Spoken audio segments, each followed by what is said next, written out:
All right, I'm gonna lead you through one of my very favorite hip flexor and quad stretches that actually is safe for your hip and your low back. I tend to be pretty particular about what types of hip flexor stretching I promote for my patients, especially if they're having any hip pain or low back pain, discomfort, SI joint, etc. But this one tends to work really well for people. So it is called the couch stretch, and it gets its name from the easy use of something similar to a couch. Okay, so I'm gonna use my handy dandy roller back here, and basically what I'm gonna do is I'm gonna place whatever leg I'm stretching or looking to stretch, that foot back up on the bolster here. Okay, so in your case at your house, this elevated surface could actually be a couch. It could be an ottoman, it could be a chair, stacked up pillows or cushions work well, or a flipped over laundry basket, just to name a few ideas for you. Okay, so you get the hint. Basically what I'm gonna do is I'm gonna come back to my elevated surface again. My leg that I'm looking to stretch, which in this case is gonna be my left leg, that foot's gonna go up on the surface. So you also have to keep in mind limb length here. So I kind of have short legs, so I don't have a very high surface.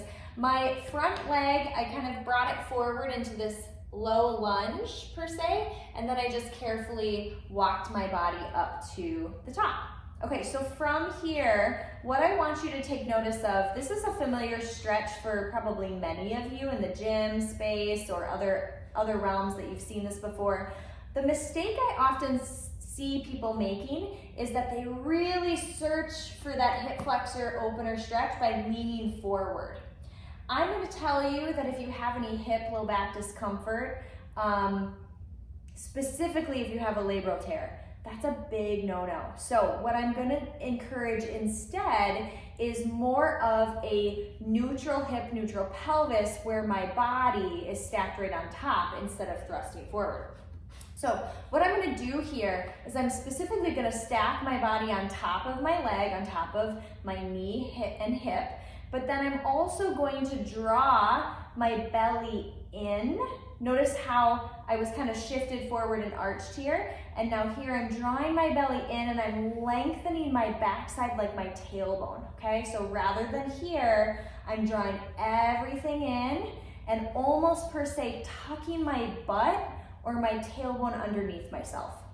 Okay, so I'm taking the arch out of my back, I'm actually engaging my core as I do this, and I have a much better, bigger stretch through the front of my hip and my thigh. So I'm stretching my quad, specifically the rectus femoris, and also the iliopsoas, which is a deep hip flexor muscle.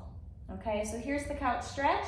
I would recommend each side here holding for about 90 seconds or so. That's just enough time to make some actual changes in that muscle tension tissue and really kind of see some benefits there. So that's what I would suggest. Switching sides, obviously keeping everything even. And you can really sprinkle this in throughout your day. You don't have to just do it once. If it feels good to you and it works with your body, do it a couple times, or after a run or after a workout. This is a great time to really work on your muscle lengthening, is when they're warm.